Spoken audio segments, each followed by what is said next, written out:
This conference will now be recorded.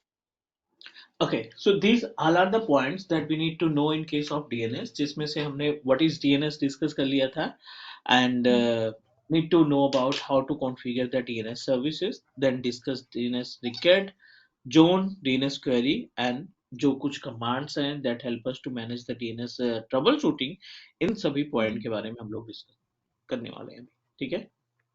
ठीक है। We started from the very basic. DNS is a type of service that help us to resolve the naming services. Naming services in the sense, like if we have a multiple client या devices हमने अपने organization में establish कर रखी हैं, and you know about it's really difficult to memorize the IP address of every devices, but उनका computer name जानना थोड़ा सा आसान है instead of IP address. So DNS come into the picture and it will help us to resolve the name to IP and IP address to name, vice versa. ये दोनों task perform करता है. Before Correct. DNS, we are using Win server, but Win में problem क्या होती थी? The issue of Win server, it is responsible to just convert the name to IP and IP to the name. So, only for the Windows operating system means इस case में जो task आप perform करते हो वो सिर्फ और सिर्फ विंडोज ऑपरेटिंग सिस्टम का था. If you have any Linux machine या अदर कोई ऑपरेटिंग सिस्टम बेस्ड कंप्यूटर है तो I don't think we are able to manage the task. Is that correct? Correct. Fine. So proceed for the next step. Next step is really important for us. We just need to know about the configure DNS. ये हो गया था. How to configure the DNS services? ये शायद नहीं हुआ था। Okay. DNS की थोड़ी सी अगर हम हिंट की बात करें तो how we can manage it. You know that जब हम AD इंस्टॉल करते हैं अपने ऑर्गेनाइजेशन की केस में जब हम active directory domain services install करते हैं बाय डिफॉल्ट उस AD के अंदर DNS 100% ऑटोमेटिक कॉन्फ़िगर हो जाएगा. For okay. Example this is our server 2012 या 2016 जो भी ओएस आप इस्तेमाल कर रहे हैं, ठीक है. अगर आपने ADDS का रोल इंस्टॉल किया और ADDS को आपने प्रमोट करके डोमेन कंट्रोलर कर दिया, ठीक है, आपने इसको प्रमोट किया और एक क्लास डॉट कॉम के नाम से डोमेन तैयार कर दिया. यू नो दैट ठीक है। डोमेन क्रिएट होने के बाद हम अपने क्लाइंट मशीन जो विंडोज 10 पे रन कर रहा है या विंडोज 7 पे रन कर रहा है, जो क्लाइंट मशीन है उसको हम कन्वर्ट करने का काम करते हैं from workgroup to domain. ठीक है। क्योंकि अगर हमारा सिस्टम वर्क ग्रुप में रहेगा तो वो पीयर टू पीयर नेटवर्किंग में आ जाएगा, लेकिन अगर इसको हम कन्वर्ट कर देंगे डोमेन के केस में तो जो भी यूजर आप क्लास डॉट कॉम में बनाएंगे, जितने भी यूजर हम एक्टिव डायरेक्टरी में बनाएंगे, we are able to use the same user to log in our client operating system. Is that correct? Correct. Now, 80 plus DNS, it's mandatory to use on same server. आगे जाकर के in future आप change कर दो, वो आपके ऊपर depend करता है कि clients want to establish our DNS service on another machine, so we can do that. But by default, whenever we set up our PDC, parent domain controller on first time, so उस case में आपको DNS लगाना ही पड़ेगा. अगर आप okay. DNS configure नहीं करते, automatic configure हो जाएगा, वो हमें करने की जरूरत नहीं है. अगर आप डीएनएस को अवॉइड करते हैं एडी में तो आप अपने किसी भी वर्क ग्रुप मशीन को डोमेन में नहीं कन्वर्ट कर पाएंगे. डीएनएस ही वो सर्विस है जो आपके वर्क ग्रुप की मशीन को डोमेन में कन्वर्ट करने में हमारी हेल्प करता है. इज दैट फाइन ना? ओके। फाइन। ना अब हमें कंपोनेंट्स के बारे में जानना मालूम होना चाहिए कि how many components are available in DNS. तो सबसे पहला जो है वो है फॉरवर्ड लुकअप जोन, ओके। ठीक है, और दूसरा है अपने पास reverse lookup zone. Forward lookup zone and reverse lookup zone. As per the name suggests, the meaning of forward lookup zone, as per the name suggests, इसकी रिस्पॉन्सिबिलिटी क्या होती है? ये जो नेम है, फॉर एग्जाम्पल हमने सिस्टम का नाम रखा है दिस पीसी, ओके। ठीक है, ये क्या करेगा? पीसी के नेम को आईपी एड्रेस में कन्वर्ट करेगा. इस सिस्टम की आईपी एड्रेस फॉर एग्जाम्पल 192.168.20 है. ये नेम हो गया, ये आईपी एड्रेस हो गई, ठीक है. फॉरवर्ड लुकअप ठीक जोन है। क्या करेगा? नेम टू आईपी कन्वर्जन करता है. ठीक है। रिवर्स लुकअप जोन क्या करता है? ये हो गई आईपी और ये हो गया नेम, नहीं, ये उल्टा हो गया। Vice versa. ये इस साइड से कन्वर्ट करता है, मीन्स आईपी एड्रेस को नेम में कन्वर्ट करेगा, ये नेम को ओके। आईपी में कन्वर्ट करेगा। हम्म। दोनों कन्वर्जन क्लियर हो गए। Forward lookup zone, clear. Name to IP, reverse lookup zone, IP to the name. ठीक है। तो forward lookup zone, reverse lookup zone. अब इसमें थोड़ा सा हम आपको प्रैक्टिकली दिखा देते हैं कि हाउ इट वर्क। प्रैक्टिकल के लिए let me connect my system.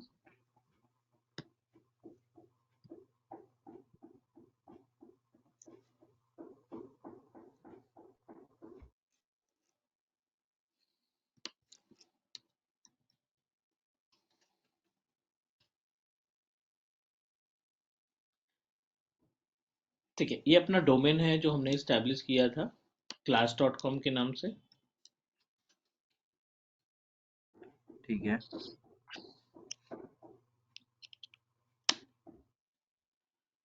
We have already set up our domain controller, DHCP, जो भी छोटी मोटी सर्विसेज थी वो हम ऑलरेडी इस पे सेटअप कर चुके हैं।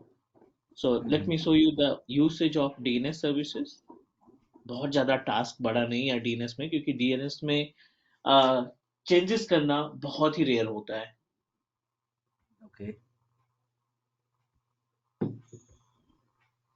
किसी भी बड़ी ऑर्गेनाइजेशन में if they establish DNS for the web services, अगर किसी ने डीएनएस सर्वर को इस्टेब्लिश कर रखा है और अपना वेब सर्वर इस्टेब्लिश कर रखा है, हम्म। गेम होस्ट कर रखा है, वेबसाइट होस्ट कर रखी है, या एप्लीकेशन कोई होस्ट कर रखा है, तो उसमें डीएनएस को विदाउट परमिशन हम टच नहीं कर सकते, किसी भी ऑर्गेनाइजेशन की बात करें। ओके। क्योंकि डीएनएस के अंदर एक छोटा सा भी चेंजेस हमारी वेबसाइट को डाउन कर सकता है।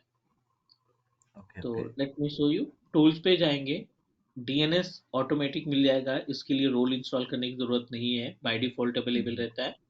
अब देखिए हम्म। यहाँ पे जोन दिखाई पड़ रहा है, we have a forward lookup zone and reverse lookup zone, दोनों ऑप्शन अवेलेबल है। Yes. Under the forward lookup zone class.com दिखाई पड़ रहा है, दिस इज अवर डोमेन हाँ जी। कंट्रोलर, एंड इसके अंदर यस ये यस। बहुत सारे रिकेट्स आ रहे हैं। हम्म। अब डीएनएस को समझने के लिए इन रिकेट को जानना जरूरी है। तो ये रिकेट तैयार कैसे होते हैं? तो we have a two different way to design a record. अपने आप भी क्रिएट हो जाता है, या आप मैनुअल रिकेट भी कॉन्फ़िगर कर सकते हैं। ओके। ऑटोमेटिक कब क्रिएट होगा? जब आप अपने क्लाइंट मशीन को वर्क ग्रुप से डोमेन में कन्वर्ट करते हैं ना, हम्म। ऑटोमेटिक मशीन की इंफॉर्मेशन यहाँ पे आ जाती है। Okay. Whenever we set up, do one thing, एक यहाँ पे क्लाइंट बना लेते हैं। Hardly it will take 5 minute, क्योंकि हम्म। क्लाइंट सब डिलीट हो चुका है यहाँ से। We don't have a client. यहाँ पे हम एक कोई सा भी operating system, let me check कि अपने पास विंडोज 7 हो, क्योंकि ये फटाफट हम इंस्टॉल कर पाएंगे। हम्म। मस्ट बी अल्टीमेट और यूजर आईडी एंड पासवर्ड।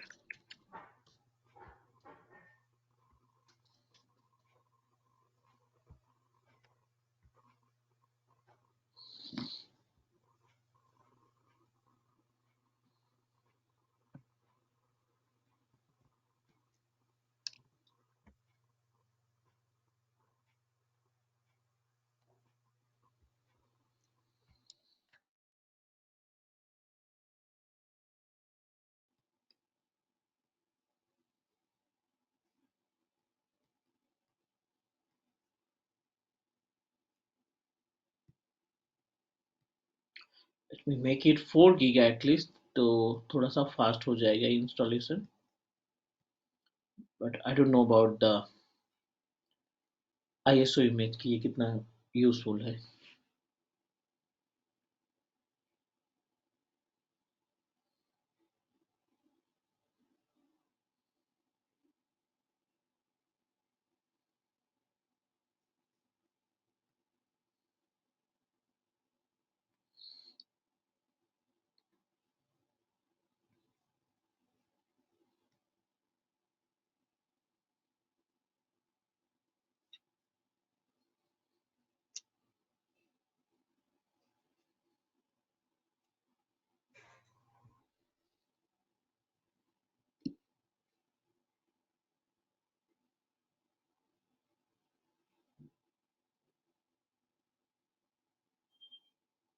उसकी रिकॉर्डिंग भी रह गई थी, उसको भी जब भेज देते। भाई ऑलरेडी सेंड इट, चेक करो।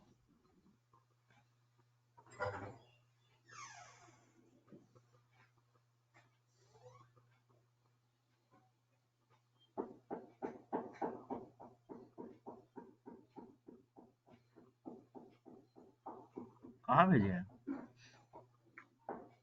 व्हाट्सएप नहीं किया अभी? नहीं।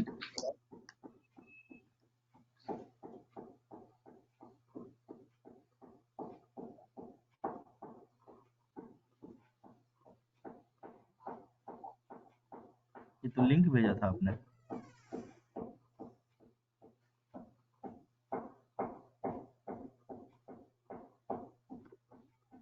एक्चुअली मैंने रात को 2 बजे इसको अपलोड किया। कल दिन में थोड़ा मैं भी बिजी था, शाम को ध्यान आया।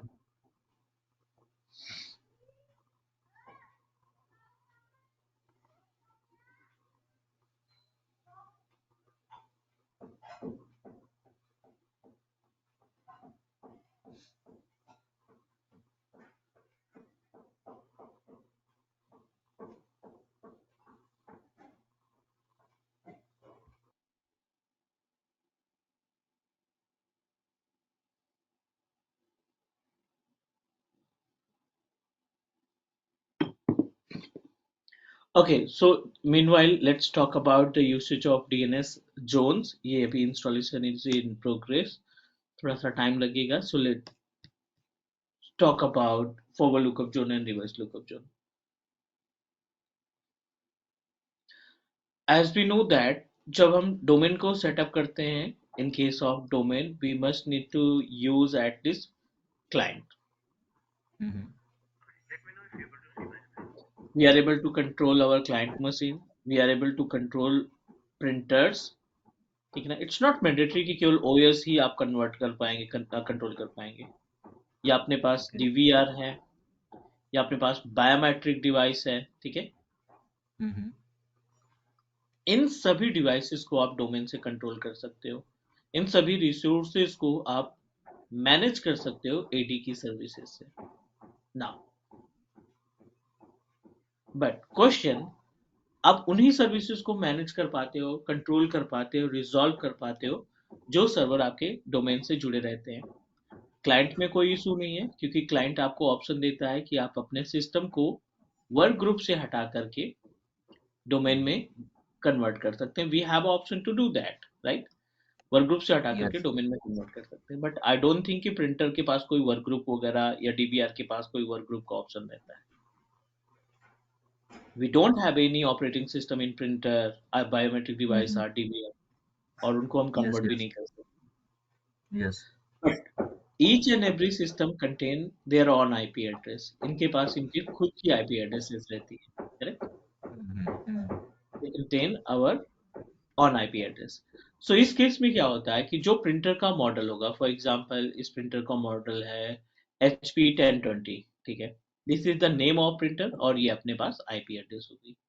ये आईपी की बात कर ले, ये नेम की बात कर ले। सो इस केस में जब आपको कोई डिवाइस ये ऑप्शन नहीं प्रोवाइड करता कि आप वर्क ग्रुप से डोमेन में कन्वर्ट कर पाओ, तो that time we just need to proceed with manual configuration. तब आपको क्या करना होगा, आप अपने सर्वर मशीन में आएंगे, डोमेन कंट्रोलर में आएंगे, और डोमेन कंट्रोलर में राइट क्लिक करेंगे डीएनएस के पेज पे, और यहाँ पे आपको मिल जाएगा न्यू होस्ट ऐड करने का ऑप्शन। ऊपर आप नाम दे देंगे HP 1020 ऐसे कुछ, और यहाँ पे आप दे देंगे आईपी एड्रेस जो उस प्रिंटर का आईपी एड्रेस होगा, 192.168 समथिंग, राइट, 1.10 समथिंग, जो भी उस मशीन का आईपी एड्रेस होगा उसको टाइप करके यहाँ पे आप सर ये कहाँ पे गए थे, कहाँ कहाँ से गए थे, किस कैसे कैसे ऑप्शन पे गए थे अभी इससे पहले? डीएनएस की सेटिंग पे आ जाएंगे, टूल्स में जाएंगे, अंडर हाँ। द टूल्स डीएनएस पे जाएंगे। डीएनएस के हाँ। अंदर हाँ। Forward lookup zone, forward lookup zone के हम्म, अंदर अपना डोमेन कंट्रोलर नेम, और हम्म। यहाँ पे राइट क्लिक, ये आ गया अपने पास ऑप्शन। ये जो डोमेन जोन्स लिखा हुआ है, अच्छा, इस पे राइट क्लिक किए थे ना? ये फॉरवर्ड लुकअप जोन पे क्लिक किया, क्लास पे क्लिक किया, क्लास पे क्लिक करने हाँ। के बाद राइट क्लिक किया कहीं पे ब्लैंक स्पेस पे, न्यू हाँ। होस्ट पे हाँ। क्लिक किया। अब यहाँ पे ऑप्शन ठीक आ है, गया। न्यू होस्ट पे, ठीक है। ए और 4 टाइम ए। 4 टाइम ए जब IPv6 हो, ए में जब आपके पास IPv4 हो, दोनों में डिफरेंस अभी रिकॉर्ड पढ़ेंगे ना तो उसमें क्लियर हो जाएगा। Okay sir. तो ये मैनुअल कॉन्फ़िगरेशन होगा। मैनुअल आप कब करोगे? जब आपके पास ऐसी डिवाइसेस हैं जिनको आप वर्क ग्रुप से डोमेन में कन्वर्ट नहीं कर पाएंगे। प्रिंटर वगैरह को हम डोमेन के थ्रू कन्वर्जन नहीं हो पाएगा, तो उनको हम मैनुअली असाइन करते हैं कि एटलीस्ट डीएनएस को पता चले, सर्वर को पता चले कि ये प्रिंटर को भी कंट्रोल करना है। Got it what I am saying? Yes sir. चलो, ये फॉरवर्ड लुकअप जोन हो गया। रिवर्स लुकअप जोन में यू नो दैट कि हमने डिस्कस किया था, ये जस्ट अपोजिट होता है। फॉरवर्ड लुकअप जोन के अंदर भी इसके अंदर ही काट रहते हैं। अब देखिए यहाँ पे नेम आ रहा है ADC, ESXi, VCSA, win something computer का नेम आ रहा है। और रिवर्स लुकअप जोन में पहले आईपी आ रही है, बाद में नेम आ रहा है। यहाँ पे अपोजिट है, यहाँ पे पहले नेम है फिर आईपी एड्रेस है, और यहाँ पे अगर आप चेक करोगे तो पहले आईपी है फिर नेम है। यस। तो फॉरवर्ड लुकअप जोन पे ही रहते हैं अभी class.com पे। यहाँ पे कोई भी मशीन अपने पास मीन्स जितनी भी मशीन है उनकी इंफॉर्मेशन है। हमने एक पीसी यहाँ पे क्रिएट किया है विंडोज 10 के नाम से। विंडोज 7 ऑपरेटिंग सिस्टम हमने इस्टेब्लिश किया है। मी चेक, इसमें VMware टूल अच्छा इंस्टॉल हो गया है आई थिंक।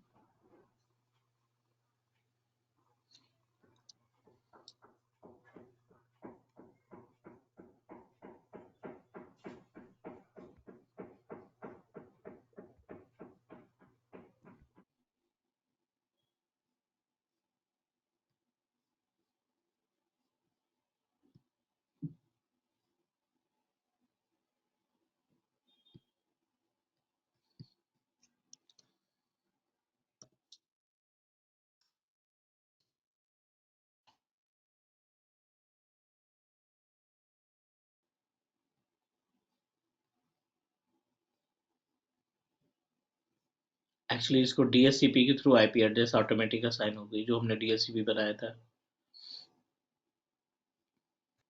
और डीएससीपी बनाए थे ना हमने 50 से 60 के रेंज के बीच में। हाँ।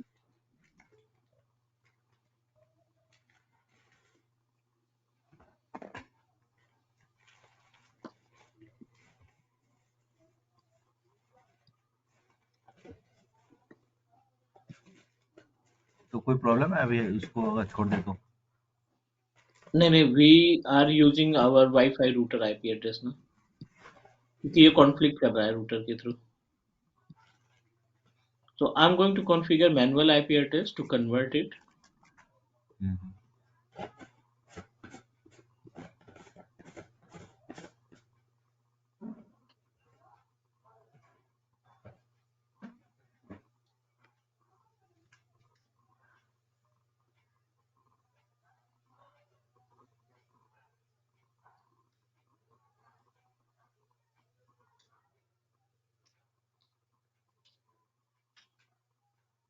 अपने डोमेन कंट्रोलर की आईपी एड्रेस है 1.199 8.8.8.8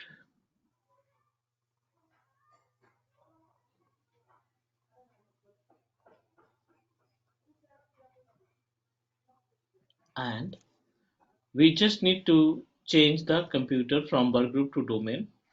यहाँ प्रॉपर्टीज पे आएंगे, इसका कंप्यूटर नेम हम चेंज कर लेते हैं। कंप्यूटर नेम हम रख देते हैं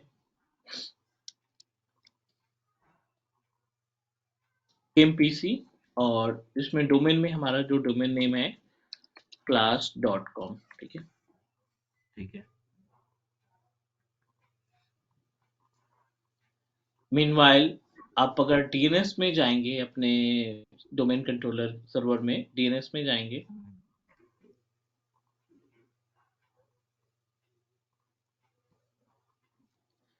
फॉरवर्ड लुकअप जोन की बात करें, see we are unable to find any IP address based on 50।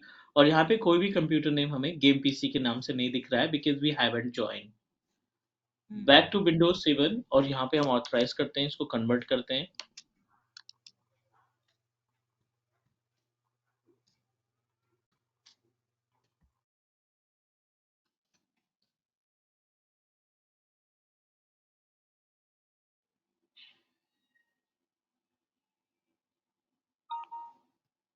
We successfully converted. System will restart. Yes.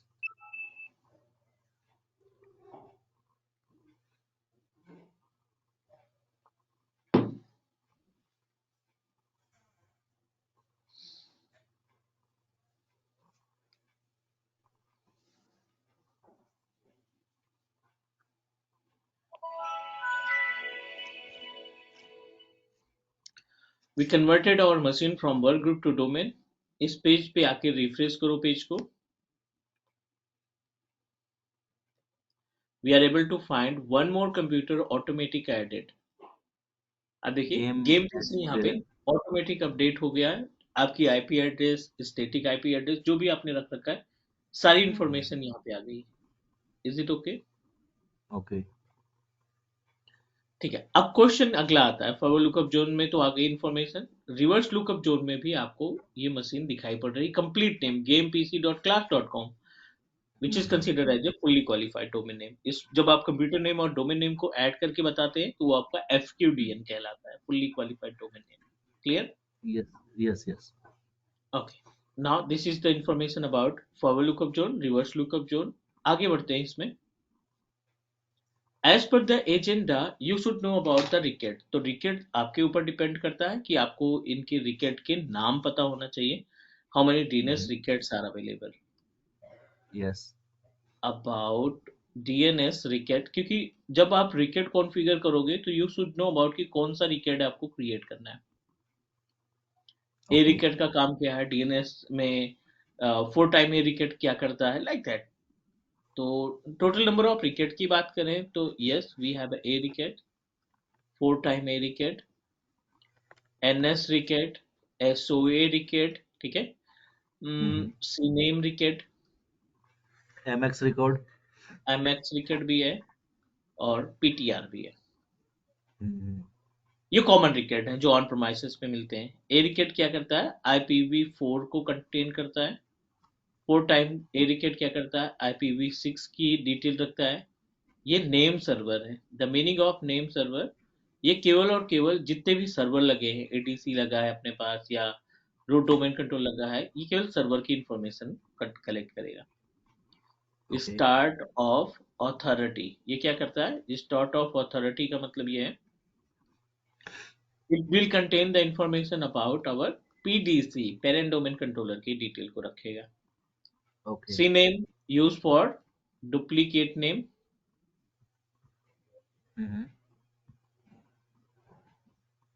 या फिर आप बोल सकते हो इसको it is use for aliases. MX for mail server, it is used to contain the information about mail exchanger record. और PTR is considered as a pointer record, इसको हम बोलते हैं pointer record के नाम से. ओके. ठीक है. A record IPv4 में जितने भी सिस्टम है उनकी इंफॉर्मेशन, 4 टाइम है IPv6 में जो मशीनें हैं उनकी रिकॉर्ड, NS में जितने सर्वर हैं, RODC लगा रखा है, DC लगा रखा है, ADC लगा रखा है, CDC लगा रखा है या पीडीसी लगा रखा है, उनकी सबकी इंफॉर्मेशन यहाँ पे अवेलेबल हो जाएगी. क्लियर? ठीक है. क्लियर. इंटरव्यूअर आपसे यही क्वेश्चन पुट अप करेगा, how many records are available, what is use of 4 time A record, what is use of A record. ठीक है ना. तो कुछ ऐसे ही बेसिक ठीक से है. क्वेश्चन DNS में आ सकते हैं. ठीक है. ये एमएक्स रिकॉर्ड क्या है सर? या मेल एक्सचेंज रिकॉर्ड जो मेल मेल हम. एक्सचेंज, जब आप अपने ऑन प्रोमाइसेस पे एक्सचेंज सर्वर इस्टेब्लिश करते हैं, ठीक है, अच्छा जब अच्छा. आप एक्सचेंज सर्वर 2016, 2017 या 19 जो एक्सचेंज सर्वर इस्टेब्लिश करेंगे, उस एक्सचेंज सर्वर की इंफॉर्मेशन मेल एक्सचेंजर में अवेलेबल होती है. ओके. ठीक है. दिस इज द ठीक है. Record and you can just go through the record type, और इसमें आपको केवल ये डिस्क्राइब करना है कि ये रिकेट है और ये इनके काम होते हैं. जोन हम ऑलरेडी डिस्कस कर चुके हैं. We need to know about the DNS query. ठीक है. तो डीएनएस क्वेरी क्या होती है, व्हाई इट इज इम्पोर्टेंट, किसी भी ऑर्गेनाइजेशन के लिए डीएनएस क्वेरी जानना कितना ज्यादा इम्पोर्टेंट है. ठीक इफ है यू सर. जो रिमेम्बर अभी, या रिकॉर्ड्स वाली है, ये ऐसे थ्योरेटिकल, ये प्रैक्टिकल नहीं है इनका? प्रैक्टिकल हमने रिकेट क्रिएट करके देखा, ए रिकेट क्रिएट नहीं, करके देखा।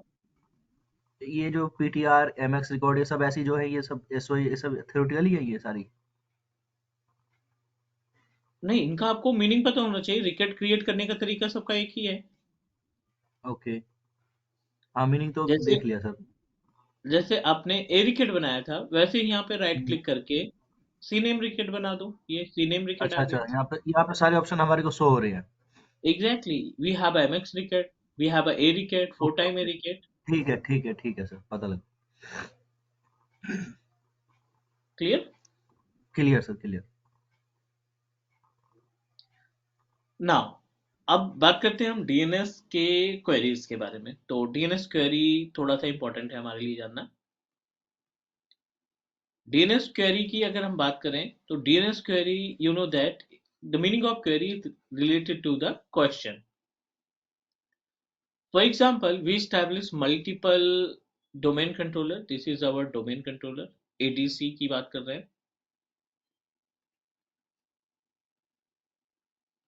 ADC2, and we also establish PDC, parent domain controller, additional domain controller, and additional domain controller 1। यहाँ ओके, पे कोई क्लाइंट है, यहाँ पे कोई कस्टमर है जो अपनी क्वेरी को क्वेश्चन पुटअप करना चाहता है। दो तरीके की क्वेरी होती है। एक होती है iterative query,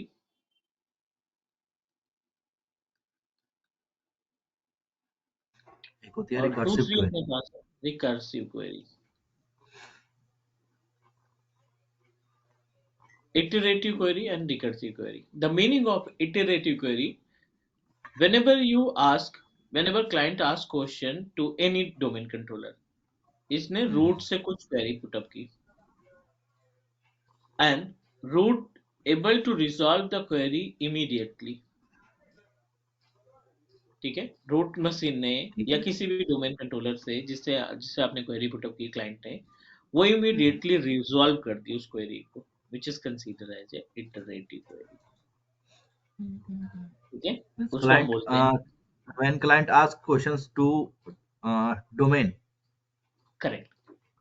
ask question in the sense यहाँ पे लॉजिकल थिंग है। ठीक है, अभी इसको क्लियर करते हैं, मैं आपको एग्जांपल के थ्रू समझाता हूँ क्या है। Okay okay.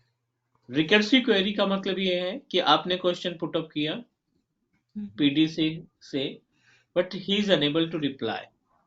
आपके क्वेश्चन का रिप्लाई पीडीसी के पास नहीं है, तो ये क्या करेगा, आपके क्वेश्चन को आपको वेट कराएगा, आपके क्वेश्चन को फॉरवर्ड कर देगा एडिशनल डोमेन कंट्रोलर के पास। Yes yes. Then forward lookup reverse जो एडिशनल डोमेन कंट्रोलर है वो आपसे कोऑर्डिनेट करेगा और आपकी क्वेरी को रिजॉल्व करेगा। Yes yes. ये आपका कहलाती है रिकर्सिव क्वेरी। ठीक है। जब आप डायरेक्टली रिजॉल्व, आपको सोल्यूशन मिल जाता है, वो आपका क्या कहलाता है, iterative query. Is iterative. That clear? Clear clear. Best example iterative और रिकर्सिव को समझने का बेस्ट एग्जांपल, ये अपना ग्लोब है। Multiple domain controller available in worldwide. Multiple servers are available in worldwide.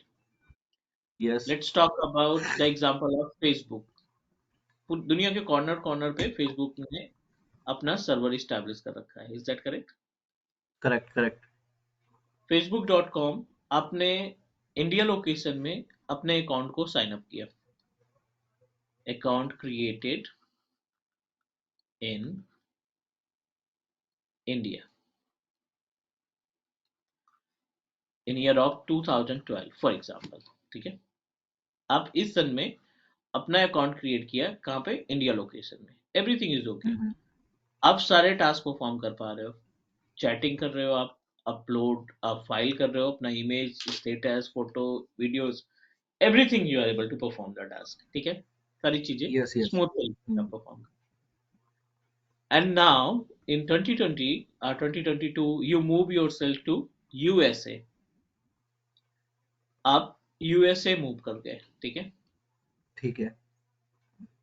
And now जब तक आप इंडिया लोकेशन में थे, जब आप किसी भी डिवाइस पे, मोबाइल पे अपने, या फिर अपने लैपटॉप पे या वर्क स्टेशन पे या डेस्कटॉप पे, जब आप facebook.com ओपन करते थे ना, तो आपका जो इंफॉर्मेशन है, जो अकाउंट की इंफॉर्मेशन है, वो इमीडिएटली इंडिया के सर्वर से आई के थ्रू, आर्टिफिशियल इंटेलिजेंस के थ्रू, एआई के थ्रू, ये इमीडिएटली आपकी इंफॉर्मेशन को इंडिया के सर्वर से फेच करता था और आपका विजार्ड ओपन कर देता था। क्लियर?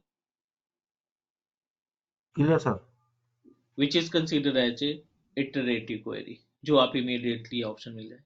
लेकिन जब आप यूएस गए ना, तो यूएस में जब आपने लॉग इन किया अकाउंट को, तो आर्टिफिशियल इंटेलिजेंस ने पहले आपकी इंफॉर्मेशन लोकल सर्वर पे फेच की और देखा कि आपकी कोई भी इंफॉर्मेशन लोकल सर्वर पे नहीं है, you are able to log in it, but पहले वो सर्च करेगा बैकएंड में कि आपकी इंफॉर्मेशन, यूजर आईडी, पासवर्ड यहाँ पे तो नहीं है। यहाँ पे अगर अवेलेबल नहीं है तो ये क्या करेगा, ब्रॉडकास्ट करेगा मैसेज सबके पास, बिकॉज इसको भी नहीं पता ना कि आप इंडिया लोकेशन से आए हो।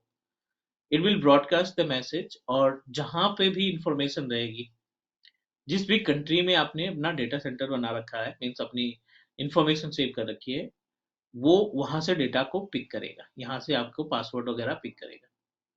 पिक यस करने यस के बाद यस। ये आपको रिजॉल्व करेगा, ये आपका रिकर्सिव हो गया। ठीक है।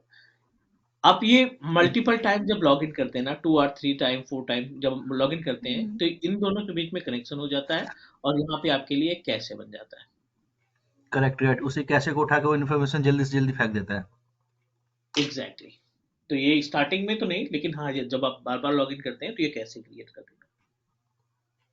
ये उसी तरह से हो गया ना सर, जैसे हम इंडिया में लॉग इन कर रहे थे तो डॉट इन के थ्रू, जो डोमेन था उसके थ्रू इन्फॉर्मेशन दे रहा था। अब यूएस में हम्म। चले गए तो डॉट यूके या यूएस के नाम से वो डोमेन बनेगा। जो भी डोमेन होगा पास में, यस। हाँ, तो वहां से उठा के इन्फॉर्मेशन देगा। तो वही करेक्ट। चीज हो गई है। करेक्ट, तो ये हो गया रिकर्सिव और इटरेटिव क्वेरी का कॉन्सेप्ट। ठीक है। Yes sir.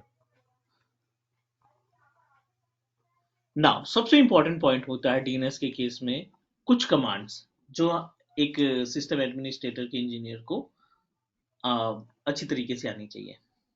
जैसे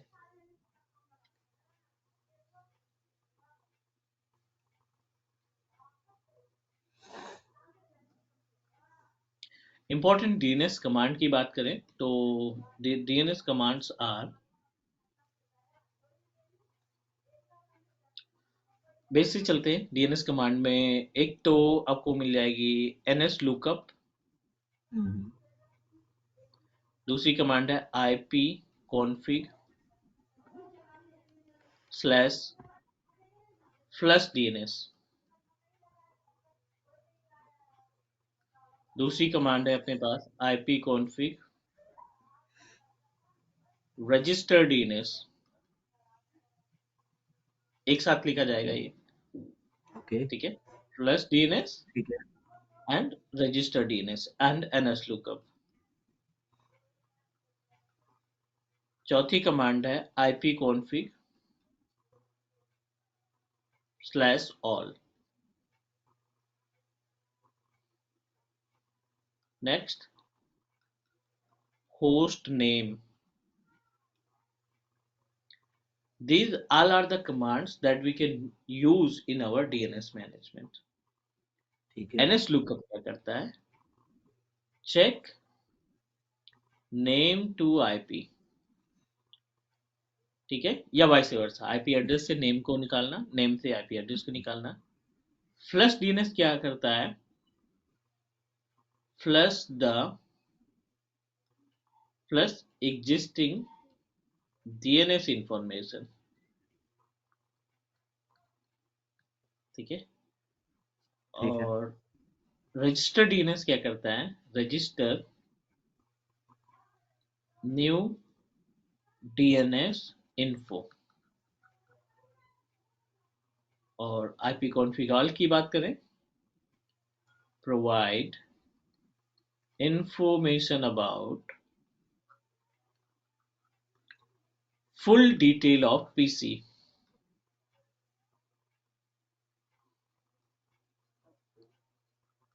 जो आप सिस्टम जिस पे भी एग्जीक्यूट करोगे उसकी complete information.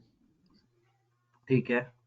To check host name, यानी कंप्यूटर नेम आपको वेरीफाई करने के लिए ये कमांड इस्तेमाल करनी होगी। Is that fine? Fine sir. तो ये कंप्लीट इंफॉर्मेशन होगी अपने पास डीएनएस की। अगर आप इतना तैयार कर लेते हो कंटेंट डीएनएस में, हम्म, इंटरव्यूअर के पास कोई ऑप्शन नहीं है कि कोई और क्वेश्चन पुट अप कर ले। ठीक है सर। तो आप ये पॉइंट वाइज तैयार करो, प्रैक्टिकल करो, हम्म, चीजों को इम्प्लीमेंट करके जब तक आप 2-3 बार नहीं देखोगे, आप कितना भी रट्टा मार लोगे, वो कॉन्फिडेंस के साथ रिप्लाई नहीं दे सकते हो। अगर आपने एक भी बार करेक्ट प्रैक्टिकल इम्प्लीमेंट कर दिया तो आपके पास इतना कॉन्फिडेंस आ जाएगा कि नहीं, हमने प्रैक्टिकल किया है, हमने कोई गूगल से पढ़ के नहीं रिप्लाई कर रहे हैं।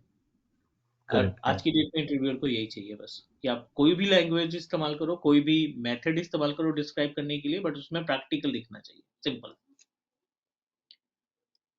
Is that clear? Correct clear sir. We sir ये जो कंप्लीटेड डीएनएस अवर। क्वेरी आप, हाँ। क्वेरी इसकी प्रैक्टिकल नहीं है? नहीं, प्रैक्टिकल उसका नहीं है, बस just need to know about, क्योंकि ये लॉजिकल थिंग है, वी जस्ट नीड टू।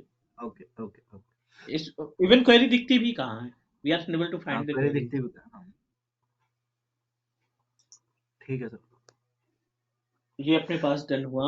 और कल से हम स्टार्ट करने वाले हैं ऑफिस 365। तो ऑफिस 365 में आपके पास इंटरनेट की स्पीड थोड़ी सी ठीक ठाक होनी चाहिए, 15 to 20 100 Mbps। 100 Mbps है तो लगवा रखा है। दैट्स इट, क्योंकि उसमें कोई हार्डवेयर की जरूरत नहीं है। फ्री ट्रायल हम्म, अकाउंट क्रिएट से हम स्टार्ट करेंगे, ताकि आप सभी टास्क जो है ना डेली बेसिस पे परफॉर्म कर सकें। Correct correct. मीनवाइल अपने पास टाइम है, आज का टाइम है, आप जब भी टाइम मिले गो थ्रू कर लेना जितना भी कंटेंट हमने डोमेन में कंप्लीट किया है। उसके लिए फिर हम एक टाइम इस्टेब्लिश कर लेंगे, क्योंकि कल से हमारा ऑफिस 365 स्टार्ट करेंगे। Is it okay? Okay sir okay. चलो कल मिलते हैं सेम टाइम पे, और I share the recording. Okay sir, बाकी इनके जो क्वेश्चंस वगैरह थे सर कुछ? हाँ, वो इकट्ठा करते हैं, आपको शेयर करते हैं। ठीक है सर। चलो, okay, thank thank you, take you. Care. Okay sir. Take care.